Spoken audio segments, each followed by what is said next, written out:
Topic आपका जो दिया है पैसिव ऑफ इंपेरेटिव। तो पैसिव कहने का मतलब तो समझ में आ रहा है कि एक्टिव है से पैसिव बदलना है, लेकिन इंपेरेटिव सेंटेंस का बदलना है। What is imperative?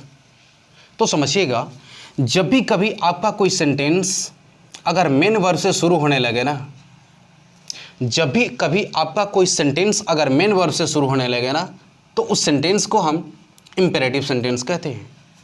इंपेरेटिव का मतलब आज्ञार्थक वाक्य। एग्जाम्पल को हम समझते हैं, जैसे यहाँ पर दिया है ओपन द डोर, यानी कि दरवाज़ा खोल दो।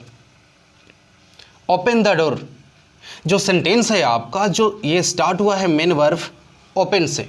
ओपन एक मेन वर्ब है, यानी कि दरवाज़ा खोल दो।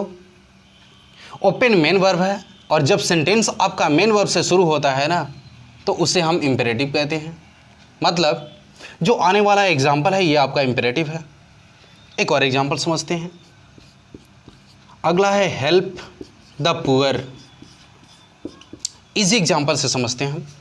हेल्प द पुअर, गरीबों की मदद कीजिए। जो अगला एग्जाम्पल आपका है, इसमें आपका वर्ब हेल्प है, यानी कि help the poor.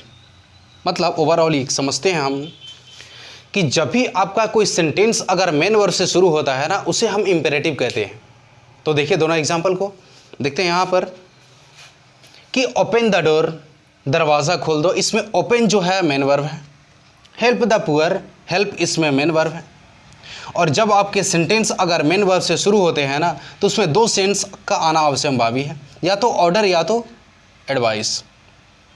Open the door, दरवाज़ा खोल दो, इसमें किसी को ऑर्डर दिया जा रहा है कि दरवाज़ा खोल दो। हेल्प द पुअर, गरीबों की मदद कीजिए, इसमें किसी को हम एडवाइस यानी कि सलाह दे रहे हैं कि गरीबों की मदद कीजिए।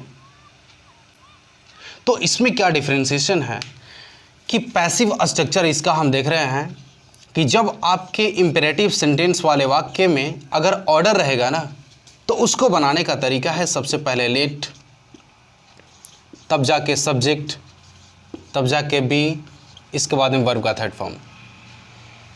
जैसे ओपन द डोर, इसमें ऑर्डर आया है, और जब ऑर्डर रहेगा तो बनाने का नियम ये है, सबसे पहले हमें लेट का यूज़ करना है। हमने लिख दिया लेट, इसके बाद में यूज़ करना है सब्जेक्ट को, यानी कि द डोर। द डोर को हम सब्जेक्ट बनाएंगे। फिर नियम बोला आपका बी लगाना है, हमने बी लगाया। वर्ब का थर्ड फॉर्म, ओपन का थर्ड फॉर्म होता है ओपेंड। मतलब ये बना कि let the door be opened, let the door be opened. लेकिन वहीं अगर आपके सेंटेंस में कभी एडवाइस आता है, यानी कि सलाह होता है, जैसे हेल्प द पुअर, गरीबों की मदद कीजिए, ये एक सलाह दी जाती है, तो उसके सेंस में पैसिव इसका बनता है। सबसे पहले सब्जेक्ट होता है, शुड के साथ बी होता है, और वर्ब का थर्ड फॉर्म।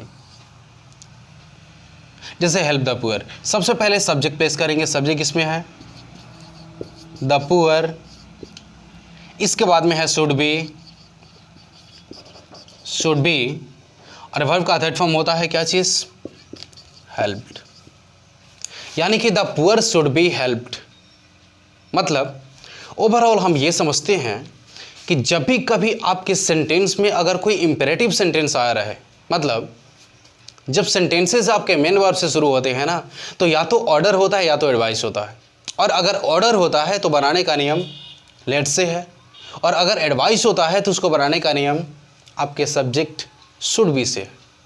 ठीक है, तो इसे स्क्रीनशॉट ले सकते हैं, समझ सकते हैं, और उम्मीद है कि आपको समझ में बहुत अच्छे तरीके से आया है। तो वीडियो को लाइक कर दीजिएगा, और अच्छे से समझ में आया है तो सब्सक्राइब भी कर दीजिएगा हमारे चैनल को।